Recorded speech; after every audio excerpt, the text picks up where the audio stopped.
నమస్తే, welcome to Vishwam TV. నేను మీ journalist Uday. భారతదేశంలో నరేంద్ర మోదీ ప్రభుత్వం మూడవసారి అధికారంలో ఉన్నది. సో 3 దఫాలుగా భారతదేశాన్ని పరిపాలిస్తున్నాడు ప్రధానమంత్రి నరేంద్ర మోదీ. సో ఇటీవల మొన్న కూడా జరిగినటువంటి ఎన్నికల్లో ఆల్మోస్ట్ 3 రాష్ట్రాల్లో విజయం సాధించింది. 3 రాష్ట్రాల్లో బాగా వేసింది బీజేపీ. సో ఇవన్నీ ఇట్లా ఉంటే తెలంగాణ విషయానికి వచ్చేసరికి అసలు ఏం జరుగుతుందో అర్థం కానటువంటి పరిస్థితి. మొన్ననే మోడీ వచ్చిపోయిండు, తెలంగాణ మీద కూడా దృష్టి పెట్టిండు. తెలంగాణలో కూడా అధికారంలోకి రావాలని చెప్పేసి వాళ్ళు పావులు కదుపుతా ఉన్నారు. ఆ దిశగా దానికి సంబంధించిన నాయకులను కానీ, రాజకీయ నాయకులను కానీ, యువతను కానీ ఉత్తేజపరిచే విధంగా ఆయన స్పీచ్లు కానీ, తెలంగాణ గురించి మాట్లాడే విధానం కానీ అంతా కూడా చూస్తూ ఉన్నది బీజేపీ అంతా కూడా. సో మరి ఈ టైంలో బీజేపీకి అసలు ఏమైంది? బీజేపీ రాష్ట్రంలో బలపడాల్సింది పోయి, బీజేపీ రాష్ట్రంలో అధికారాన్ని చేజెక్కించుకునే విధంగా అడుగులు వేయాల్సింది పోయి, బీజేపీ ప్రజలతో మమేకం అవ్వాల్సింది పోయి అంతర్గత కుమ్ములాటతో సందిగ్ధమవుతున్నదా అంటే అవుననే సమాధానాలే వినిపిస్తా ఉన్నాయి. నా వెనకాల చూడండి ఒకసారి, ఇద్దరి ఫొటోస్ మీకు కనిపిస్తూ ఉన్నాయి. ఇటుపక్క ఎంపీ అరవింద్ కనిపిస్తా ఉన్నాడు, మరొక పక్క ఎంపీ ఈటెల రాజేందర్ కనిపిస్తా ఉన్నారు. సో వీరిద్దరి మధ్య ఇప్పుడు అంతర్గత కుమ్ములాట నడుస్తా ఉన్నదా? ఏం జరుగుతా ఉన్నది? ఇటీవల బయటికి రిలీజ్ అయినటువంటి, బయట కనిపించినటువంటి ఫ్లెక్సీల సారాంశం ఏంటి? ఎవరు ఆ ఫ్లెక్సీలను కట్టించారు? అసలు ఏం జరిగింది అనేది వివరాల్లోకి వెళ్ళి చూద్దాం రండి ఒకసారి. సో ధర్మపురి అరవింద్ డి శ్రీనివాస్ కుమారుడు. ఆయన కాంగ్రెస్ పార్టీలో పిసిసి ప్రెసిడెంట్ గా వివిధ హోదాల్లో పనిచేసిండు.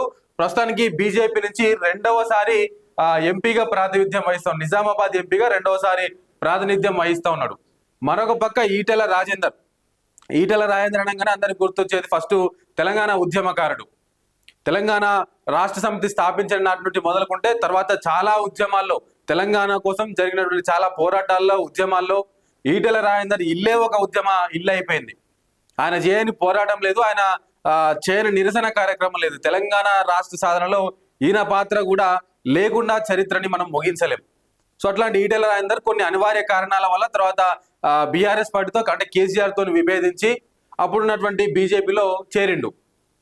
సో బీజేపీలో చేరిన తర్వాత ఈటెల రాజేందర్ కూడా సముచిత స్థానాన్నే కల్పించిండ్రు అక్కడ. సో మొన్న కూడా జరిగినటువంటి ఎలక్షన్లల్లో 2 చోట్ల నుంచి పోటీ చేసిండు ఈటెల రాజేందర్. ఒకటి హుజురాబాద్ నుంచి, 2 గజ్వేల్ నుంచి పోటీ చేసిండు. సో మరి వీళ్ళిద్దరి మధ్యలో ఏం జరిగింది? వీళ్ళిద్దరు కూడా ఎంపీలే. వాస్తవానికి చెప్పాలంటే ఈటెల రాజేందర్ కంటే ముందు నుంచే అరవింద్ పార్టీలో ఉన్నాడు, ఏది బీజేపీ పార్టీలో ఉన్నాడు.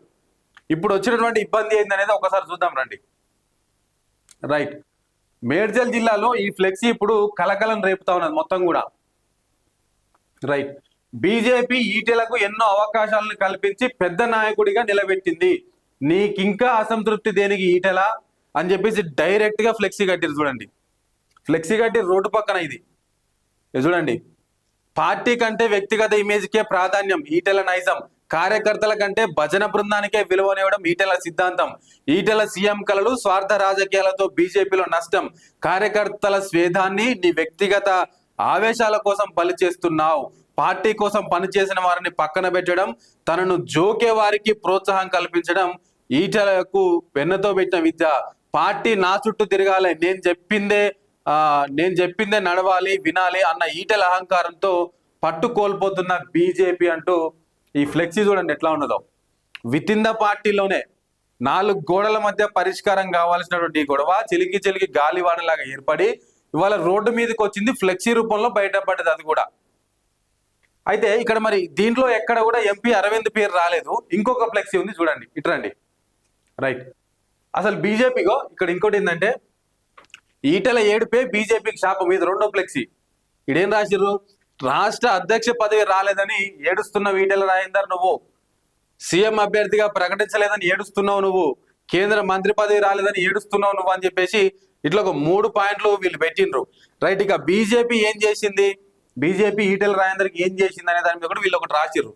2 చోట్ల ఎమ్మెల్యేగా పోటీ చేసే అవకాశం ఇచ్చిందంటే హుజురాబాద్ నుంచి పోటీ చేసిండు, at the same time Gajwel నుంచి పోటీ చేసిండు. ఓడిపోయినా మల్కాజ్గిరి ఎంపీ టికెట్ ఇచ్చింది, ఆ 2 స్థానాలు ఓడిపోయిండు. హుజురాబాద్ లో బీఆర్ఎస్ గెలిచింది, గజ్వేల్ లో కూడా కేసీఆర్ గెలిచిండు, హుజురాబాద్ లో మన పాడి కౌశిక్ రెడ్డి గెలిచిండు. ఓడిపోయినాక మళ్ళీ వెంటనే వచ్చినటువంటి ఎలక్షన్లలో మల్కాజ్గిరి ఎంపీగా అవకాశం వచ్చింది. ప్రజెంట్ ఆయన ఎంపీగా గెలిచిండు బీజేపీ పార్టీ నుంచి, ఆయన ఎంపీ ఇప్పుడు. ఇక మోదీ గారి నాయకత్వంలో గెలిచాక కూడా నా ఇమేజ్ తోనే గెలిచాను అనడం ఏ రాజకీయ నైతికత? రైట్, ఇక బీసీ నాయకులు ఎదుగుతుంటే అసహనం ఎందుకు? ఈటెల రాజేందర్ కూడా ఒక బీసీ నాయకుడే. మరి బీసీ నాయకులు ఎదుగుతుంటే ఈటల రాజేందర్కి అసహనం ఎందుకు? మరి ఏ బీసీ నాయకుడు ఆయన? ఇది చూడండి, ఇందూరు బిడ్డ ఎంపీ అరవింద్కు వస్తున్న ఆదరణ చూసి కడుపు మంట ఎందుకు? ఇక్కడ బయటపడ్డది అసలైంది. ఇందూరు బిడ్డ ఎంపీ అరవింద్కు, ఇందూరు అంటే నిజామాబాద్ ఎంపీ అరవింద్కు వస్తున్న ఆదరణ చూసి నీకు ఏడుపు ఎందుకు? ఇక నేనే బీసీ నాయకుడిని, నేనే ప్రత్యామ్నాయం అనే విధంగా అనే భ్రమ నుంచి బయటకు రా ఈటల అని చెప్పేసి ఇట్లా ఒక ఫ్లెక్సీ కట్టిర్రు. ఇక మొత్తానికి అసలు ఏం జరుగుతుందో అర్థం కానటువంటి పరిస్థితి. ఈటల రాజేందర్ మరి నిజంగానే ఎంపీ అరవింద్ను టార్గెట్ చేసిండా? టార్గెట్ చేయకపోతే మరి ఫ్లెక్సీ ఎందుకు బయటకు వచ్చింది? ఒక సాధారణ కార్యకర్త డైరెక్ట్ ఆ ఫ్లెక్సీ కొట్టే పరిస్థితి అయితే ఉండదు. మనం వాస్తవాలు మాట్లాడుకోవాలి. అసలు ఇప్పుడు ఆ ఫ్లెక్సీ వెనుక కేవలం ఒక కార్యకర్తే ఉన్నాడా? ఎవరు చెప్తే కట్టిండా ఫ్లెక్సీ అనేది స్పష్టంగా ఫ్లెక్సీ చూస్తే అర్థమవుతా ఉన్నది. సో సాధారణంగా లాజికల్ గా ఆలోచిస్తే అర్థమవుతుంటది మనకి. ఇవన్నీ అంతర్గత కుమ్ములాట లేదే ఫ్లెక్సీ బయటకు వస్తుందా? సరే, ఏదేమైనా కూడా ఎంపీ అరవింద్ మీద మరి ఎందుకు అంత ఆకర్షణ అని చెప్పేసి ఒకసారి మాట్లాడితే, ఈటెల రాజేందర్ కు ఎంపీ అవకాశం వచ్చింది, బానే ఉన్నది. పార్టీలో బీసీ లీడర్ అంటే బీఆర్ఎస్ లో ఉన్నప్పుడు బీసీ లీడర్లు ఎవరంటే ముందు వరుసలో వినిపించింది ఈటెల రాజేందర్ పేరు. అదే తరహా గౌరవం, అదే తరహా ఇమేజ్ ఇక్కడ కూడా నాకు కావాలని చెప్పేసి ఎంపీ అరవింద్ కోరుకోవడంతో మరొక పక్క బీజేపీ నాయకులు కొంతమంది అసంతృప్తి వ్యక్తం చేసిండ్రు. ఆయన నిన్న మొన్న పార్టీలోకి వచ్చిండు, ఆయన కంటే ముందు నుంచి పార్టీకి మేము పనిచేస్తా ఉన్నాము, ప్రతిపక్షంలో ఉన్నప్పుడు అసలు ఆయన అధికారంలో ఉన్నప్పుడు కూడా మేము ఇక్కడ ప్రతిపక్షంలో పనిచేసినాము, అట్లాంటిది ఆయనకు ఆ స్థానం ఇవ్వడం ఏందని చెప్పేసి ఒక చర్చ నడిచింది. మరొక పక్క బీజేపీకి రాష్ట్ర అధ్యక్ష పదవి రేసులో కూడా ఈటెల రాజేందర్ ఉన్నాడని చెప్పేసి ఒక చర్చ నడిచింది. కానీ అది ఎన్ రామచంద్రరావుకు పోయింది. సో దీంతో ఇంకా కొంత కోపం పెంచుకున్నాడని, మరి ఎంపీ అరవింద్ మీద ఎందుకు కోపం పెంచుకుంటున్నాడు అనేది కూడా ఒకసారి ఆలోచిస్తే, ఇటీవల బండి సంజయ్ కొడుకుతో ఒక ఇష్యూ జరిగింది. ఏం జరిగింది? ఆయన కొడుకు సాయి భగీరథ ఒక మైనర్ అమ్మాయినో సరే మేజర్ అమ్మాయినో అత్యాచారం చేసిందని చెప్పేసి ఆరోపణలు రావడంతో పోలీసులు తీసుకుపోయి ప్రస్తుతమైన జైల్లో ఉన్నాడు. దీంతో బండి సంజయ్ ఇమేజ్ మొత్తం పోయింది. ఇక కేంద్రంలో బండి సంజయ్ సహాయ మంత్రి పదవి పోబోతా ఉన్నది, ఆయన మంత్రి పదవికి రాజీనామా చేయబోతున్నాడు. ఇక కేవలం ఆయన ఎంపీగానే ఉండబోతున్నాడు. మరొకరికి తెలంగాణ రాష్ట్రం నుంచి మంత్రి పదవి రాబోతున్నది అనేటువంటి చర్చ నడిచింది. దానికి సంబంధించి ఎన్ రామచంద్రరావు కూడా ఢిల్లీకి పోయింది. ఆ మధ్యలో ఆయన ఢిల్లీకి పోవడంతో ఇక్కడ మళ్ళీ బండి సంజయ్ ఆయన కొంత వర్గాన్ని అంతా తీసుకొచ్చి ప్రెస్ మీట్ పెట్టిందని చెప్పేసి ఒక వార్త వచ్చింది. వీటన్నిటి నడుమ ఇక కన్ఫర్మ్ గా బండి సంజయ్ పదవి పోతుంది, ఇంకొకరికి కొత్త పదవి రాబోతున్నది అనే చర్చ నడిచింది. దానికి సంబంధించి ముందు వరుసలో ఉన్నది ఎవరయ్యానంటే అరవింద్ పేరు వినపడుతున్నది. ఎందుకంటే పార్టీలో కొంత యాక్టివ్ గా ఉంటాడు, యువకుడు, 2 సార్లు ఎంపీగా పనిచేస్తా ఉన్నాడు, అంటే 2వ సారి ఎంపీగా పనిచేస్తున్నాడు, రాజకీయ ఫ్యామిలీ ఆయనది. వాళ్ళ నాన్న దాదాపు కాంగ్రెస్ పార్టీలో కురువృద్ధుడు. సరే, కాంగ్రెస్ పార్టీ పక్కన పెట్టి కూడా రాజకీయ కుటుంబం నుంచి వచ్చిన వ్యక్తి. సో వీటన్నిటికంటే కూడా ప్రతిపక్షాలను బలంగా, అంటే అధికార పక్షాన్ని కావచ్చు, ఇక్కడ ఉన్నటువంటి కాంగ్రెస్ పార్టీని, బీఆర్ఎస్ ని, ముఖ్యంగా కవితను, నిజామాబాద్ మాజీ ఎంపీగా పనిచేసినటువంటి కవితను కూడా ఆయన తీవ్రంగా విమర్శిస్తూ ఉంటాడు తనదైన శైలిలో. ఈ క్రమంలోనే మన బీజేపీ నుంచి మంత్రి పదవి ఎవరికి ఇవ్వాలనగానే అరవింద్ పేరు తెర మీదకి వచ్చినట్లుగా కొన్ని వార్తలు వచ్చినాయి. ఈ నేపథ్యంలో ఈటెల రాజేందర్ కు పదవి ఇవ్వాలని చెప్పేసి ఆయన సీనియర్ నాయకుడు, బీసీ నాయకుడు, గతంలో చాలా పోరాటాలు చేసినట్టు తెలంగాణ కోసం, ఆయనకిస్తే తెలంగాణలో బీజేపీ బలపడుతుందని చెప్పేసి కొంతమంది వర్గం, ఆయనకు సంబంధించిన వర్గం బీజేపీ ముందు ప్రతిపాదన పెట్టింది. సో ఇదంతా జరుగుతూ ఉన్నటువంటి క్రమంలో, అంటే ఇదంతా కూడా ప్రజల నుంచి వినిపిస్తున్నటువంటి వాదన ఇదంతా కూడా. ఈ క్రమంలోనే ఎక్కడ మరి అరవింద్కు మంత్రి పదవి పోతుందో, ఎక్కడ మరి అరవింద్ పెద్ద లీడర్ గా ఎదుగుతాడో అని చెప్పేసి ఈటెల రాజేందర్ ఆయన మీద కుట్ర పన్నుతా ఉన్నాడని చెప్పేసి స్వయంగా ఈ ఫ్లెక్సీల ద్వారా మనకు కనిపిస్తా ఉన్నది, వినిపిస్తా ఉన్నది.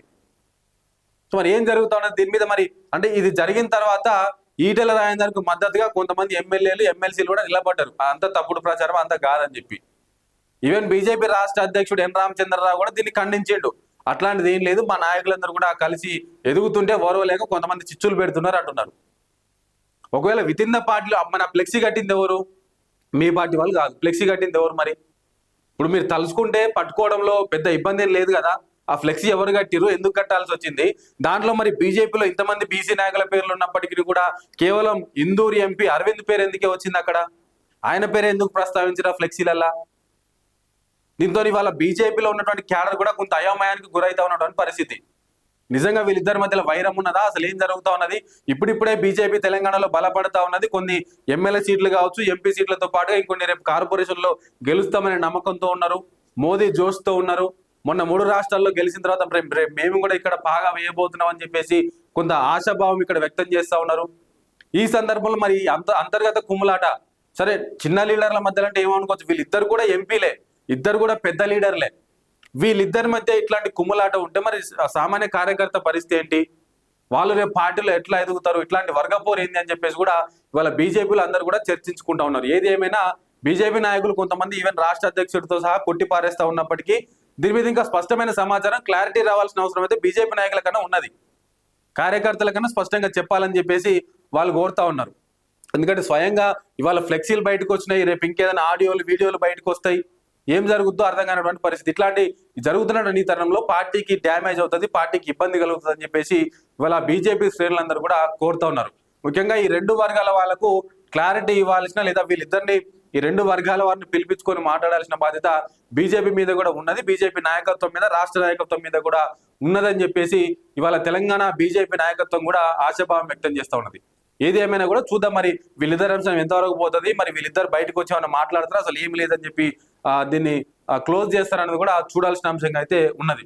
మరిన్ని విషయాలతో మీ ముందుకు వస్తూనే ఉంటాను, చూస్తూనే ఉండండి విశ్వం టీవీ.